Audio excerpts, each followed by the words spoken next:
Alex, are you in Chicago? What? Yes. Are you?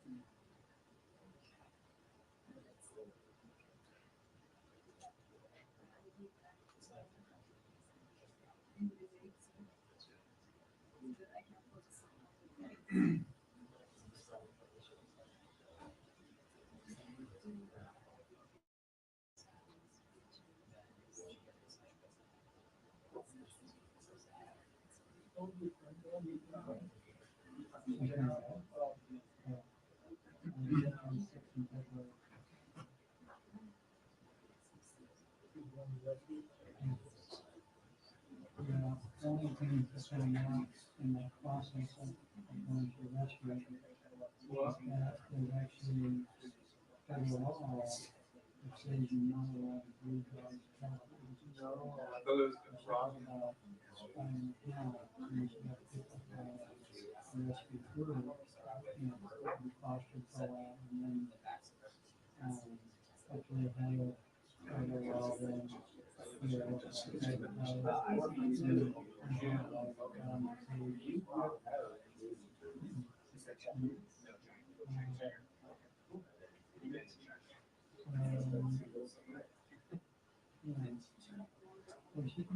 And nude on?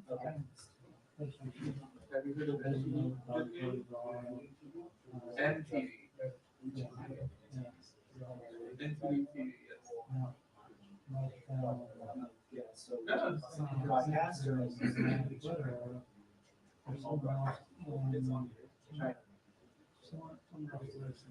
But the GUI for the heroes and heroes, but originally it's not. Because there's something about Pakistan. Go on the network.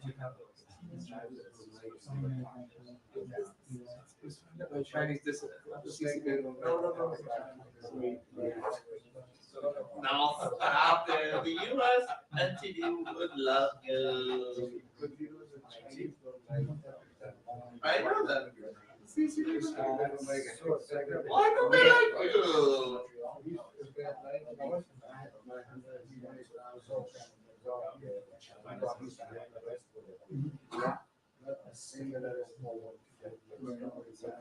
Crazy. Yeah.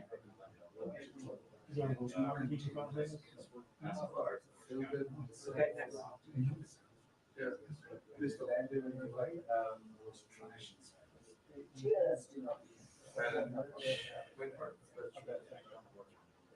And all appropriate shots.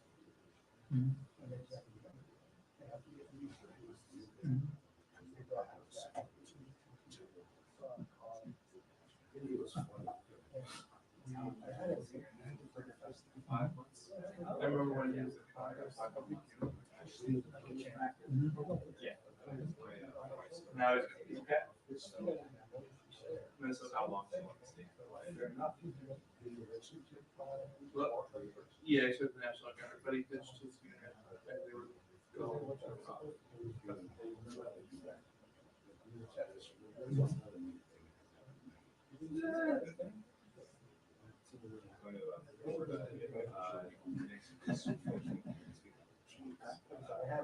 JD, it's just innuendo. It's fake. The JD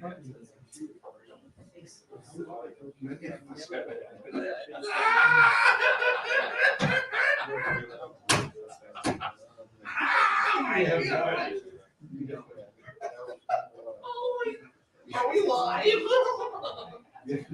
When we were,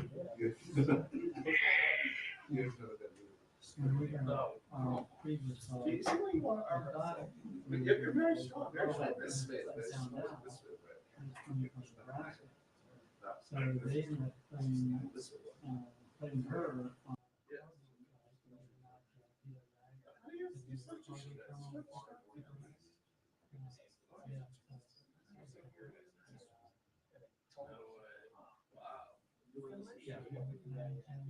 I believe it. I believe that's awesome.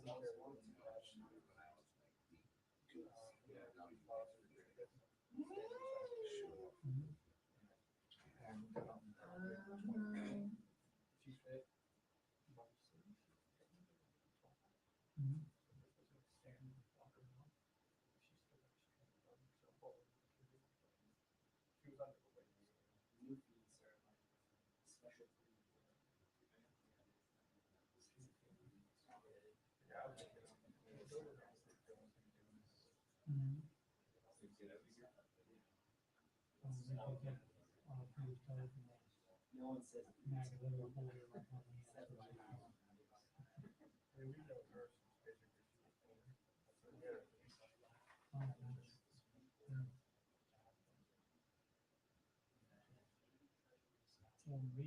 Yeah, but we didn't cover it. Yeah, it's a 30.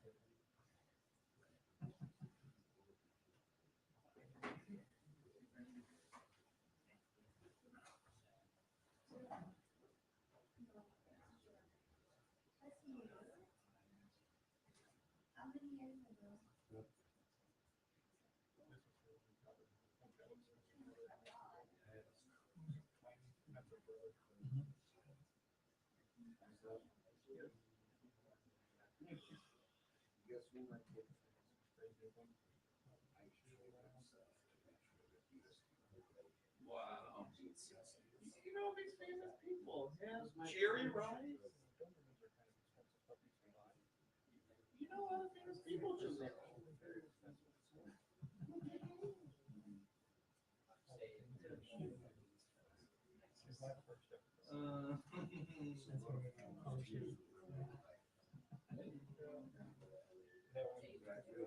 No.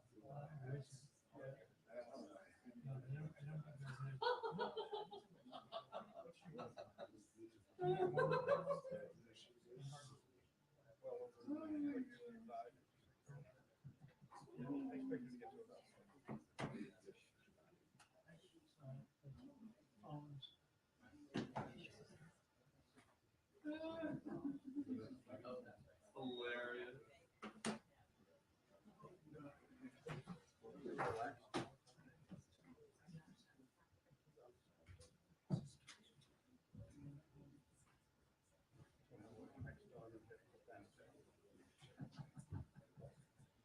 Wow.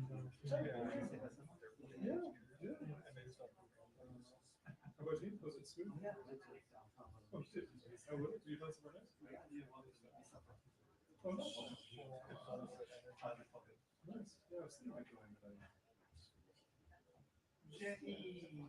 Nice.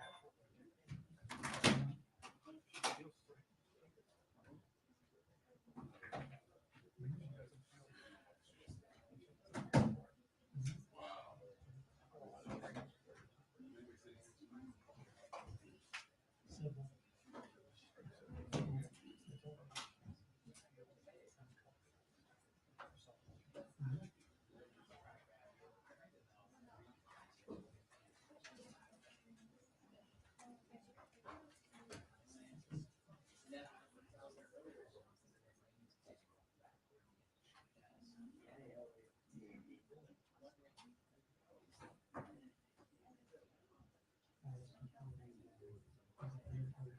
Jenny.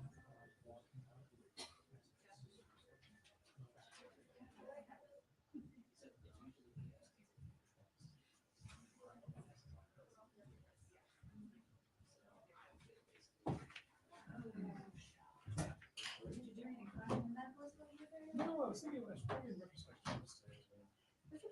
Yeah, I've been a few times. Yeah. What is it?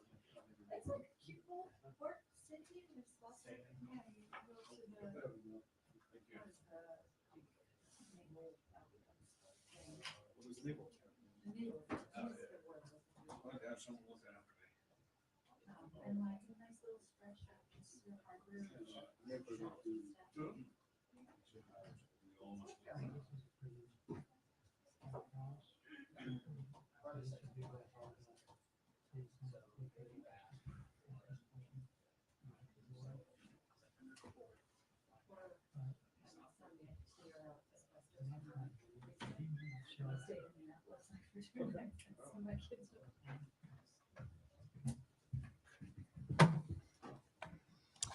Good afternoon, everybody. Get everything situated here. All right. I do not have any opening remarks. So, Sean? Sure. Start in the Middle East, I suppose. I know Admiral Kirby spoke a little bit about the current state of play, but wondering in particular with the situation between Iran and Israel, where things stand now, has there been any further communication from the secretary or others with players in the region? How worried are you right now about the chance of escalation? So we continue to engage in very intense diplomacy with allies and partners in the region to make clear that we don't believe anyone should escalate this conflict. As you know, the secretary has been engaged in calls really since last week. I don't have any new ones to read out today, but it's been an ongoing process, and I expect to engage in further conversations in the days ahead. And the message that we are sending to everyone is, look, this is obviously a very delicate time for the region. Tensions are high. We are in the final stages, hopefully, of a ceasefire deal. And escalation has the potential to make every problem the region faces worse.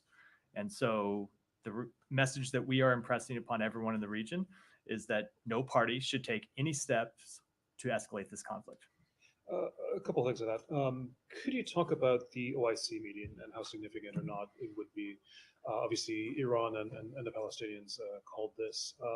What message do you? I mean, I know the U.S. isn't a member, but what message do you hope this sends, particularly to Iran? So we would hope that at that OIC meeting, the same thing happens that we have been trying to effectuate throughout the last week, which is that all parties that have a relationship with Iran impress upon Iran, the same way that we've been impressing upon the government of Israel, that they shouldn't take any steps to escalate the conflict. And so obviously there are a number of countries with whom we speak who are attending that meeting, who are members of the OIC.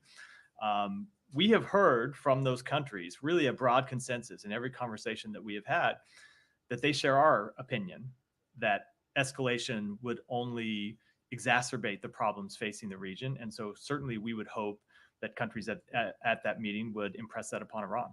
Sure. Just one more for me, but I know the secretary was asked this yesterday, but about the leadership of Hamas. The secretary said yesterday that Sinwar has always been the primary decider. Nonetheless, somebody who purportedly masterminded the October 7th attacks, and today the Israelis have, it's not a surprise, but very clear that they want to kill him. How does that complicate the process of diplomacy and getting a ceasefire? And is there at least, not a contradiction, at least a tension between trying to kill someone and trying to negotiate a ceasefire? I don't think there is. I really don't think. It's what the secretary said yesterday. Obviously, I think is accurate, which is it doesn't really change the situation. Two things can be true. Number one, Sinwar is a brutal terrorist with blood on his hands, including the blood of American citizens, and not just American citizens, but citizens of many countries around the world. So remember, it's not just citizens of Israel that were killed on October 7th. There were citizens of multiple countries, as I said, including the United States. That is true. It is also true that he continues to be the person that calls the shots for Hamas. And that was true before the death of the leader of the political leader of Hamas. It continues to be true today.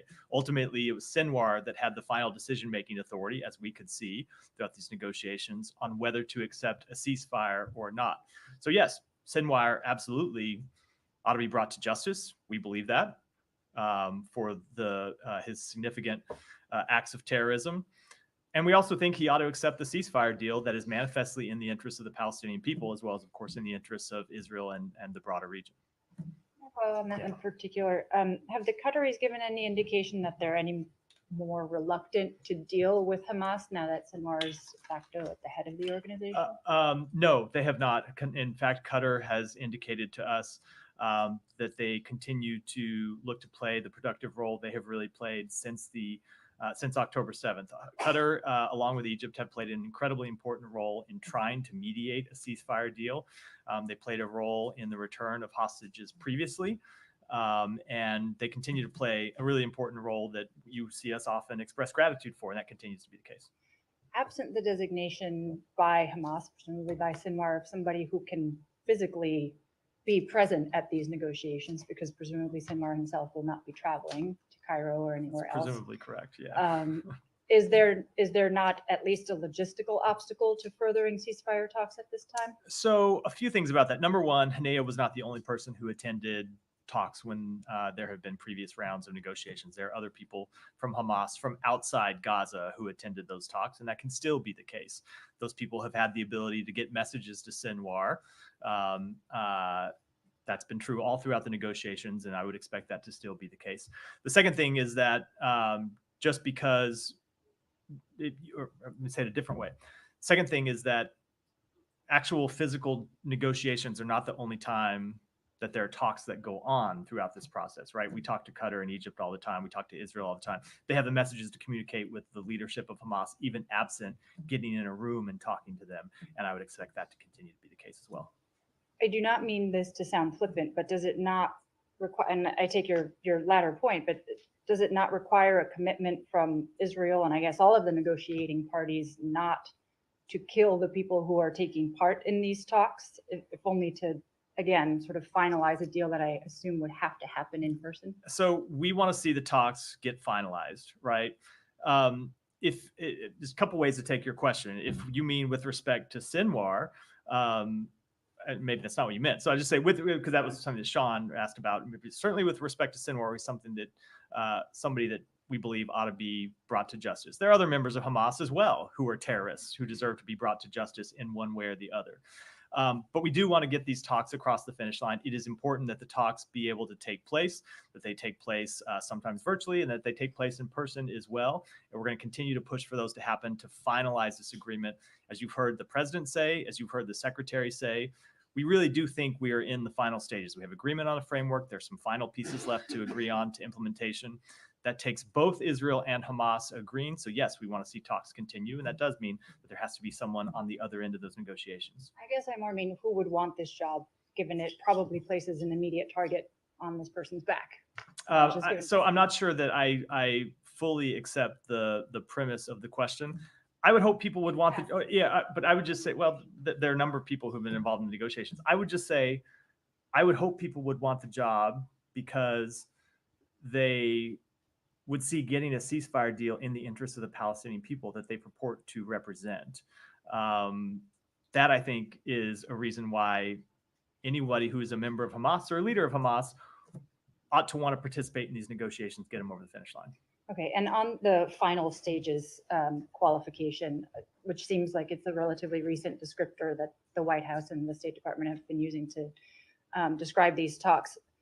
Not too long ago, a U.S. official said that there were still implementation issues that needed to be overcome. Is this description of final stages meant to indicate that those implementation issues have been resolved, or are they still outstanding? There are still implementation issues that need to be resolved. But if you look at how far we have come and what's left remaining, those implementation issues, maybe minor is not the right word, but compared to the scope of what has been agreed to, are things that we think ought to be able to agree to, and ought to be able to be agreed to fairly quickly by the two parties. And so we do not think there should be any further delay.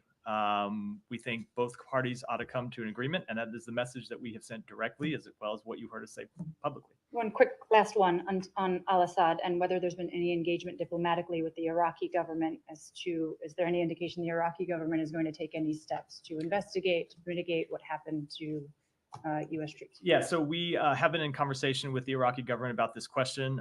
You may have seen also they've announced publicly that they've launched an investigation and arrested a number of suspects in connection with the attack. That, of course, is the appropriate thing for them to do. We have long said in previous rounds of attacks against U.S. personnel in Iraq that those personnel are there at the invitation of the Iraqi government, and it is incumbent upon the Iraqi government to take steps to prevent attacks in the first place. And when attacks do occur, to fully investigate and hold accountable those parties responsible. So it's appropriate that they are doing so in this case. Another on Russia. Yeah, you already said last one. So I know. Just to follow up on the negotiations, just to understand, so one of the things that you're kind of saying to the Iranians is don't escalate because we're really close to getting a ceasefire deal. This is the deal, the same deal that you were calling an Israeli deal, right? This came from the Israelis in the first place. The president communicated it. Do the Israelis have they signed up to all parts of the deal? Like, is there a deal ready for whoever the new Hamas negotiator is to come in and immediately say yes to? So when the president first made public the proposal, which I think was on May 31st, if I remember correctly, that was a proposal that the government of Israel put forward and that they had agreed to, and that the president made public, and that we submitted to Hamas, or said that Hamas ought to sign up to, was submitted to them through the mediators. Since then, there have been further iterations of the proposal. There were facts on the ground that have changed since the proposal was made publicly. There were facts on the ground that changed between the time that the president made the proposal and Hamas issued their response. So that proposal that we described as an Israeli proposal was what the president put forward on May 31st. There have been additional issues that have come into place since then that no, Israel has not agreed to and Hamas has not agreed to. So there are additional things absent outside of the overall framework that Israel put forward that Hamas agreed to, that we're still pushing to get agreement on from both parties. Right. So to put a finer point on it, there you're still, as well as hoping that a new negotiator comes forward from the Hamas side, you're still this is still kind of optimism and hope that the Israelis will close that final gap. We always have optimism and hope, even in a difficult situation as this one. The government of Israel can speak for itself. I will give you our assessment of the situation and what it is we're trying to do. Our assessment of the situation is that these final issues very much ought to be bridgeable, and that there are real proposals that we have put forward to bridge the differences that we think ought to be agreed to. And we have made clear to the government of Israel that they ought to agree, just as we believe the other mediators who are in contact with Hamas have made clear to Hamas that they ought to agree to compromises on these final issues and get us to an agreement. And just finally, the secretary mentioned these direct contacts with the Iranians. Can you tell us, has the US sort of had any response directly? No, not through intermediaries, but directly. Have the Iranians said anything in response to these messages you've been sending? So I don't want to speak to that publicly. We have always said that when we need to send a message to Iran, we have the ability to do so. And of course, we have the ability to talk to others in the region who can impress upon Iran our shared concern about escalation. But as for Iran's responses, I will not have any comment on that. Thank you. A couple of things on the Iranian response. Do you believe that the longer it takes, it means that it is more deliberate or more thought is going into it? It is likely to be more controlled and less provocative or less spreading to make a major war in the region. Your assessment. So it really requires me to number one, speculate, and number two, try to put myself in the heads of the leaders of the Iranian government, and I'm not going to do either one of those things. Okay. All right, fair enough. I also wanted to ask you about Sinwar. In retrospect, do you believe the Israelis made a mistake by assassinating someone like Haniya, who's more moderate, knows, goes around and so on, and now you have someone who's probably a lot less moderate, more militant, probably more isolated, not exposed in terms of leading negotiations? Look, the way I'll answer that is ultimately Sinwar ought to have the interests of the Palestinian people at heart. That's what he said before.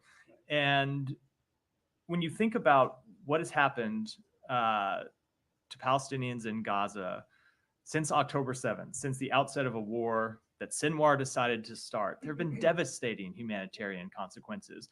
And Sinwar has been immune from those consequences because he's safe underground. He's immune from the tragedy that his actions have wrought on the Palestinian people, and that they continue to bring upon the Palestinian people by Hamas fighters hiding inside civilian infrastructure. So ultimately, as I said to, I think it was Olivia's question, Sinwar ought to make the same calculation as Haniya or any other leader of Hamas would, which is it time for a ceasefire. So the harm that the Palestinian people in Gaza are feeling can finally be alleviated, that we can surge more humanitarian assistance in, and ultimately we can bring an end to this war. So, that brings me to this question. It's been more than 2 months since the president on May 31 announced a proposal, and it was, he said that it was an Israeli proposal. Yet we really are not going anywhere. I mean, more Palestinians are being killed every day.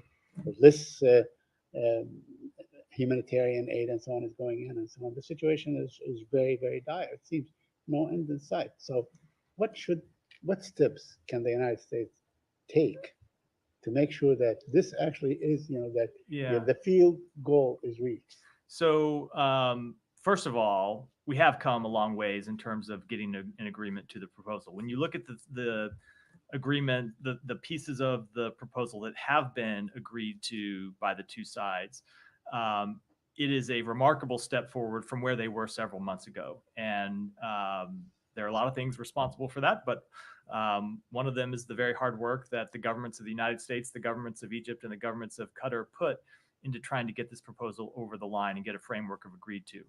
Now, that said, nothing is final until everything is final. So we do need to reach agreement on these final issues. And so all we can do as the United States is push all of the relevant parties to come to an agreement, to work diplomatically, to try to get them to come to an agreement, and to continue to impress upon every party in the region how further escalation of the conflict threatens the ability to reach a ceasefire, has the risk of further plunging the region into conflict and violence and wider war. And so it's in no party's interest to take those further escalatory steps.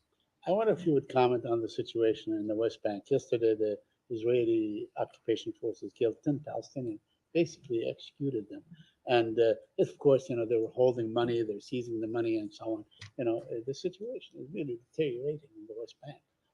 It's in many places, it's not much better than what's going on in Gaza. So two different things in your question with respect to anti-terrorism operations that Israel has conducted. They have a right to defend themselves. They have a right to conduct anti-terrorism operations. I saw that in the reports of some of those Palestinians who were killed, you had Palestinian Islamic Jihad praising them as members of the resistance and members of the armed resistance. So those are obviously people that Israel has a right to conduct legitimate terrorism operations against. When it comes to the withholding of Palestinian tax revenues, however, that's a different matter. We have made very clear that Israel needs to release all of that money. It's Palestinian money. And if you have seen our diplomatic engagements on this question over the past several months, produce results time and time again. Not all of the money has been released, but a very significant portion of the money that at times Israel has withheld has been released as a result of the work that we have put into this. So Israel has a right to use fighter planes, fighter jets supplied by the United States against an occupied people? I'm not going to speak to. I'm not going to speak to each strike or each specific tactic, but they do have the right to, when there are people, when there are militants who are plotting terrorist operations against Israel, of course they have the right. Of course they have the right to carry out strikes and other anti-terrorism operations to defend against terrorism. Thank you. May I move to Ukraine, please? Sure. Nearly 900 days of full-scale Russian invasion. Today, the Kremlin suddenly remember that there are some borders, southern borders of every country. Can you speak to what's going on, latest developments, given the reports coming up? What do you know, how much you know, and have Ukrainians informed you about the latest? Have we heard from the Ukrainian side? So we are in communication with the Ukrainians about this particular operation. I believe you're referring to the operation across the border that they launched earlier today. I will leave it to them to speak to what kind of operations they're conducting and what their goals are. That's appropriate that they speak to that publicly, not us.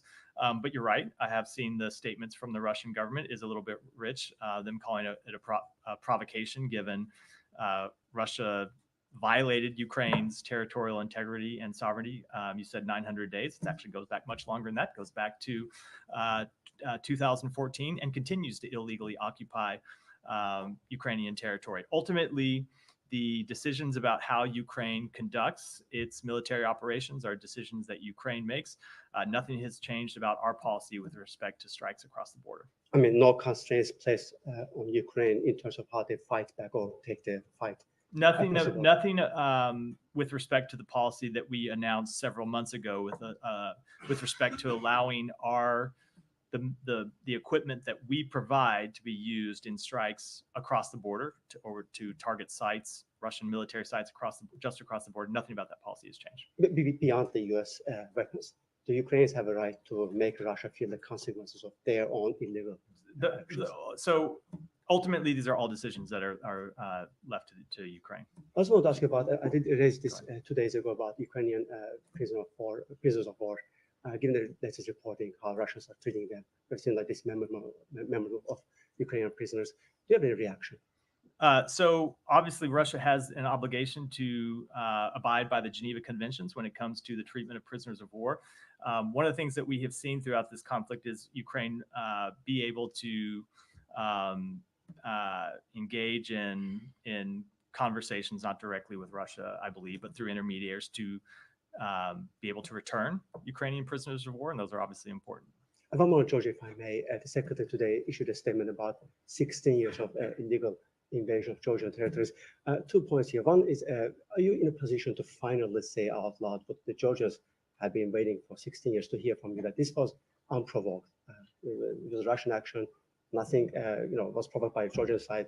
Unfortunately, they're hearing different narratives, both from Moscow, also, pro-Putin regime. So I think the Secretary's statement today was actually quite clear that this was an illegal invasion and an illegal occupation by illegal invasion by Russia, and continues to be an illegal occupation by Russia. And of course, the steps that they are trying to take to continue to claim territory are completely without justification. Back to Olivia. One is whether it is known to the U.S. whether U.S. provided weapons are being used in southern Russia by the Ukrainians. I will let the Pentagon speak to that question. And second was, you said you're in communication now. Did the U.S. have visibility from the Ukrainians before they went into Russia that they would do so? We did not, but it's not unusual for the Ukrainians not to notify us of their exact tactics before they execute them. It's a war that they are conducting. We provide them with equipment, we provide them with advice, but when it comes to the kind of day-by-day tactics that they carry out, the day-by-day strikes that they take, sometimes we're in communication about them, sometimes we're not, and it's appropriate for them to make those decisions. Okay, thank you. Yeah. Sorry, on the operation in that Kursk region, is it the State Department sense that Ukraine is opening up a second front into Russia? Again, I will let Ukraine speak to its operations. And then can you just specify, because this isn't a strict counter-fire situation, perhaps like we saw in Kharkiv, can Ukraine use U.S. supplied weapons in this region if it's a military target? I'll answer it this way. Nothing about our policy has changed. And with the actions that they are taking today, they're not in violation of our policy. And then I have another on the UK. Yeah, go ahead. Sorry, this is on the UK, if that's okay. Yeah, of course. The protests that are happening right now, fueled in part by misinformation that appears to be spread by far-right agitators. Just wondering, has the State Department been in contact with any of their UK counterparts about this, and are there concerns that this kind of pattern could repeat here in the US? So I don't have any conversations to speak to from the podium today, but obviously we have been watching first the protests and then later the riots in the UK over recent days. Everyone around the world has the right to exercise their rights to freedom of speech, their rights to freedom of assembly, but that does not in any way justify violence, does not justify rioting, and UK authorities are well within their rights to use all law enforcement authorities to hold those accountable who engage in violent activities. Yeah, sure. The role of social media, disinformation on social media, including U.S.-based sites. Has the State Department has any discussions about that? About any role that could be made that it could use to try to get rid of them? So that is obviously something that we work on quite a bit here through our Global Engagement Center when it comes to misinformation online overseas. But I don't have any specific assessments with respect to, or specific actions with respect to these most recent events in the UK to discuss. Any sign of, not to say that there is, but there have been some suggestions, perhaps Russian or other involvement in this. Is that something? I just don't have any assessments to offer today. Yeah, Jenny. Thank you, Matt. Excuse me, 2 questions. at a meeting of U.S. and excuse me, at a meeting of U.S. and the Australian Foreign and Defense Ministers meeting yesterday, both sides called for the denuclearization on the Korean Peninsula and for North Korea to engage in diplomacy, which is the only path to lasting peace.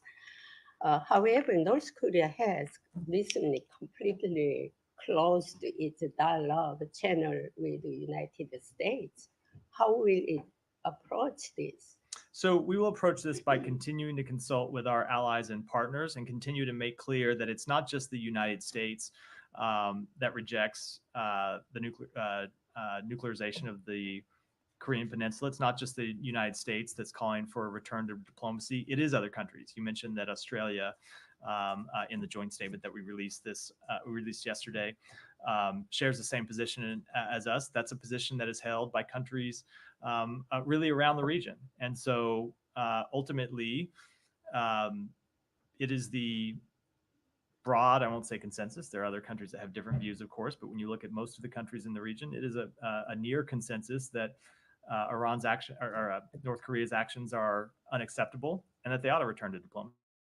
Okay, North Korea has been letting tens of thousands of mines since April in the DMZ, and continue to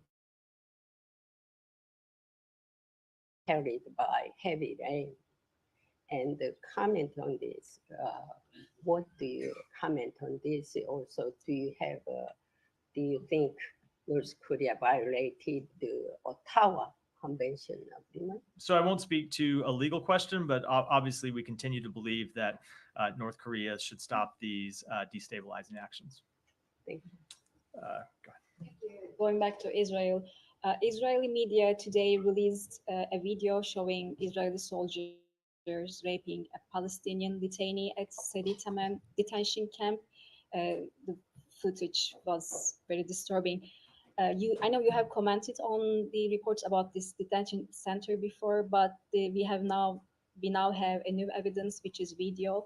Have you seen that video, and do you have anything to say on that, and also the reports of rape in Israeli prisons? So we have seen the video, and reports of sexual abuse of detainees are horrific. They ought to be investigated fully by the government of Israel, by the IDF. Prisoners need to be treated. Prisoners' human rights need to be respected in all cases, and when there are alleged violations, the government of Israel needs to take steps to investigate those who are alleged to have committed abuses and, if appropriate, hold them accountable. And it is appropriate that the IDF, in this case, has announced an investigation, has arrested a number of people who are alleged to have been involved. And I won't speak to the outcome of that investigation, but it ought to proceed swiftly. And if they're determined to be in violation of criminal laws or violations of the IDF's code of conduct, then of course they ought to be held accountable. And actually, this is not the first rape incident we have been hearing about Israeli prisons. And Israeli human rights group B'Tselem on Monday released a report saying that Sidi Taman is only tip of the iceberg, and that Israeli detention centers turned into a network of torture camps for Palestinians. It reports cited testimonies from 55 Palestinian detainees. So I know the Israelis are investigating this, but would you support an independent investigation into those allegations? So I would have to look at what the specific independent investigation people are calling for and pass judgment on the merits. But look, there ought to be zero tolerance for sexual abuse, rape of any detainee, period. That's a fundamental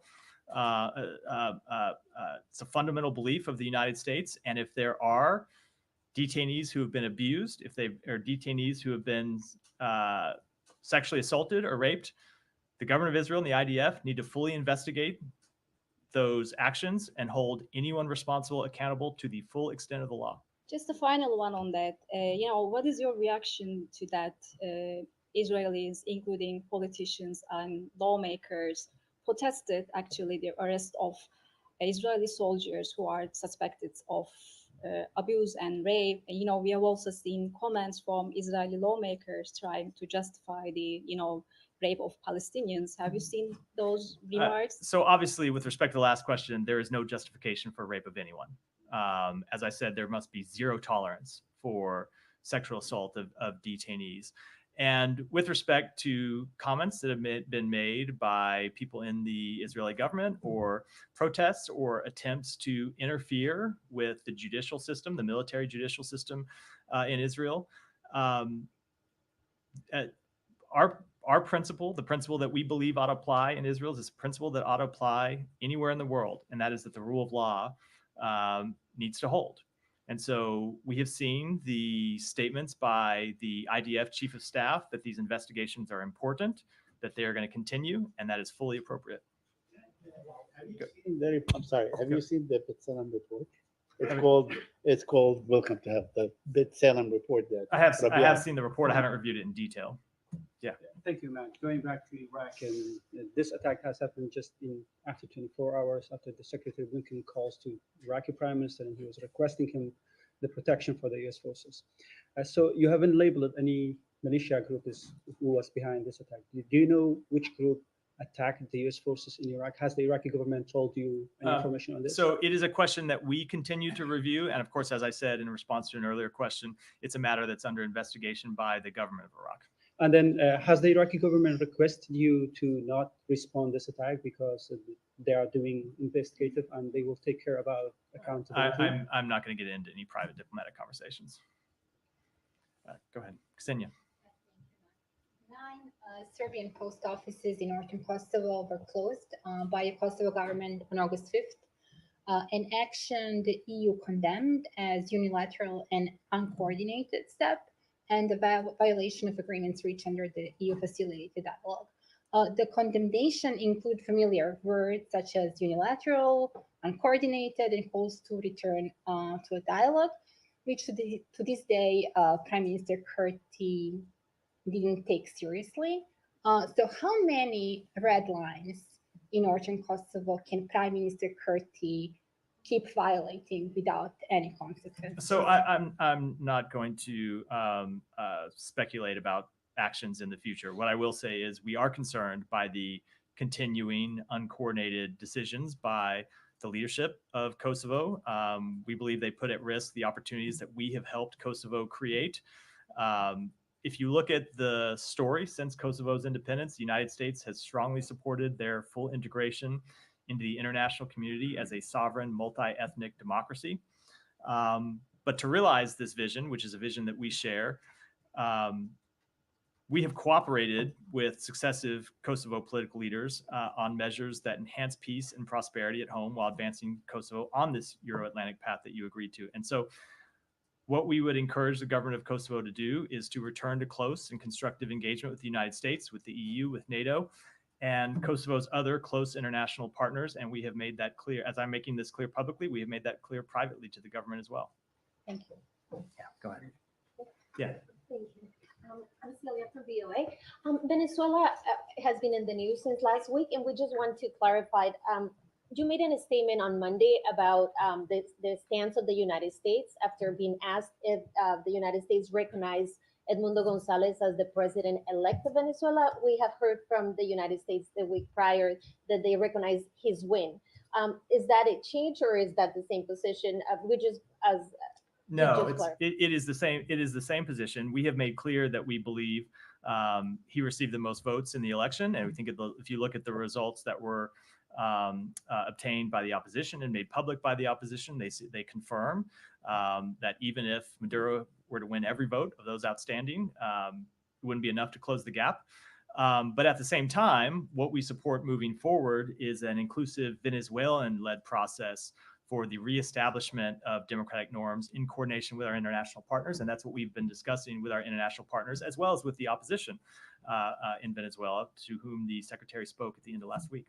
So Mexico, Colombia, and Brazil is the team that it has been formed as so far. So the United States expressed specifically that you're supporting that process. How that process looks like for the United States, as the government of Venezuela right now is tightening up their arrest of opposition, protesters are being detained.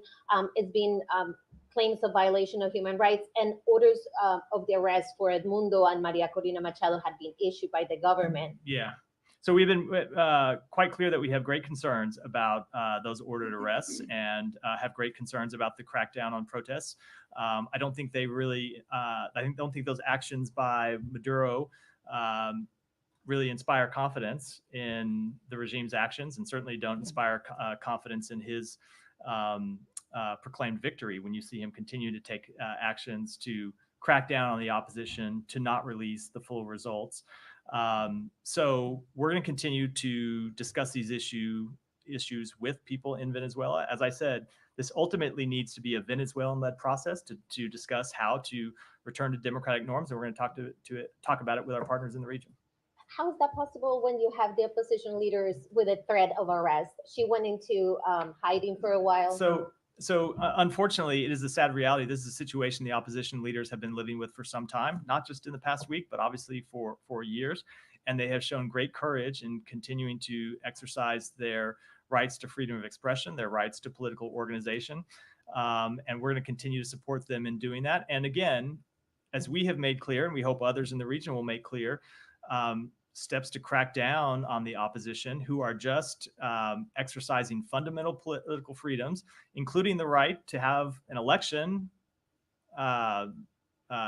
respected and have the results of an election respected. That crackdowns are something that everyone in the hemisphere should oppose. Finally, yesterday, Nicolas Maduro made a statement about the use of WhatsApp and social media, and also threats of people communicating and posting things in social media. Is a concern that is going to be basically a crackdown of any sort of information that travels through social media? So, of course, I think the answer I just gave a minute ago applies to this. You have seen him take a number of steps to crack down on freedom of expression, and try to crack down on protests, and crack down on the opposition exercising their fundamental rights. Certainly it wouldn't be surprising to see him continue to take those kind of actions. And I think it's why it's incumbent upon everyone in the hemisphere to make clear that we oppose those actions, that they're unacceptable, and that ultimately Maduro needs to respect the will and the votes that were cast by the Venezuelan people. Yeah, go ahead. Thank you, Matthew. So what would the U.S. response be to an Iranian or Hezbollah retaliation? So we have made clear that we will defend Israel from any attacks by Iran or its proxy groups, as we have on previous occasions. And does the U.S. know where Sheikh Hasina is? It's not a question for us to speak to. It's a question for her to speak to. And then finally, has the U.S. seen Sheikh Hasina's reported resignation, and does it assess this resignation to be credible and rendered in a willing and legitimate fashion? So I spoke to this the other day. We have seen the announcement by the military. We don't have any further information other than the announcement that they made. Thank you. Sean, go ahead. Yeah, go. Again, Please, excuse me, please. Again, don't do that. when one of your colleagues has been You didn't ask me about. so Hey, I'm come going to say on, one man. thing, and then I'm going to move to Sean's question. Enjoy your last few months nicely with I was gonna respecting call- each other. I was going to call on you a Respecting moment each other. ago, but as is Don't always call the on me if case, you're gonna when do you me a interrupt a favor. colleague, I'm not going to Don't call on do you. me a favor. Sean, go ahead. I'm here as a journalist. Don't. Let me just ask you about Bangladesh. Following up on the question there. Mohammed Yunus has been appointed the head of an interim government. Has there been any contact with him or others in Bangladesh? How do you assess more generally the stability of Bangladesh?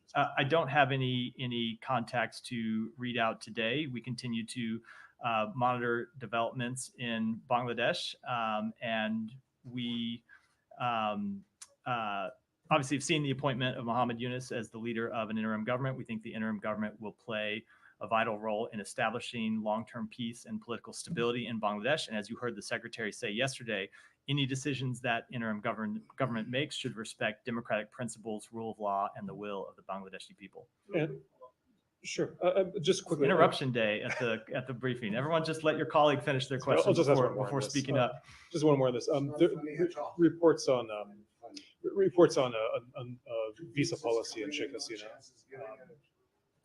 Visa policy in Sheikh Hasina. Go ahead, Sean. Whether the United States maybe start. I didn't hear the premise of the question. Others were speaking. So I mean, I know that the issue of a visa for Sheikh Hasina. Does the U.S. have any comment on that, whether her visa will be valid or whether she would be allowed here if she so chose? So visa records are confidential under U.S. law. I can't speak to them in any way. Yeah, go ahead. So DOJ charged Iran-linked Pakistani over political assassination plot. Couple of media organizations here in US claim that this person also involved in assassination attempt of former President Trump, but White House says that there is no evidence that this man was involved in assassination attempt on President Trump. What is your understanding of that? I think I would defer to the Justice Department to speak to an indictment that was returned by a grand jury. So what kind of conversation is going on with Pakistan on this? Because there is a mysterious silence in Pakistan embassy here, and they are not saying anything about it. And what kind of correspondence is going on in Pakistan? What kind of message being given to Pakistan? So I don't have any discussions to speak to today, but we have been clear that the United States will continue to do what is necessary to protect our people, including former officials, from threats emanating from Iran. That continues to be the case, and beyond that, it's really a matter that I should leave to the Justice Department. So Pakistan embassy also working as a point of contact for Iran here. They have a different section which is taking care of the Iranian affairs here. So is there any message being sent to Iran through Pakistan embassy? I hate to do this, but as I just said, you're asking me about an ongoing legal matter that is the subject of a DOJ indictment. It's just not something I can speak to from here. Go ahead. Thank you, Matt. I'm sorry. Go ahead. So because of my your media management, by as the way, as Sean well. asked my question, my one question is to you. Are you aware that dictator Prime Minister Hasina's son staying in Virginia and threatening the new government, inciting violence, and he was also the ICT, Information and Technology Advisor to the former dictator Sheikh Hasina, who shut down the internet in Bangladesh. So what is your comment? I don't have any comments by statements made by a private citizen. I've already spoken to the interim government in Bangladesh and what steps we want to see it carry out as it moves forward. What is your expectation to the new government to make stability, to build the institution, and to arrange a free, fair, inclusive election? So as I just said in answer to Sean's question, as the interim government makes decisions moving forward, we want to do so. We want to see them do so in a way that respects democratic principles. Ryan. So I'll follow up on the Venezuela question. The situations in Venezuela and the Pakistan elections were remarkably similar. You had in each one, you had the polling locations distribute the vote tallies that the opposition was courageously kind of able to get a hold of and then aggregate together and then show that the results that were being given by the central authorities were just completely inaccurate. But the main difference, though, was the U.S. response. Like Don Liu, for instance, said when it came to Pakistan, we don't actually recognize governments. He told Congress that's not a thing we do. We work with them, but we don't recognize them. But when it came to Venezuela, very quickly, the State Department affirms that the opposition won the election.